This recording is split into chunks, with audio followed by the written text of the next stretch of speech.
This one got hit down low all throughout this area.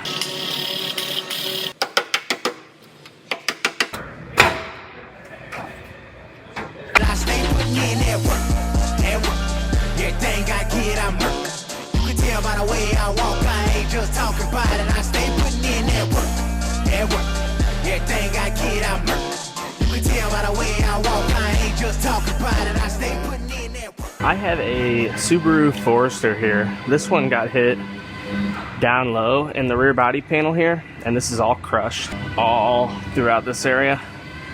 So this is gonna get a new rear body panel, which I have right here. However, first I'm gonna grab it and I'm gonna pull out the damage.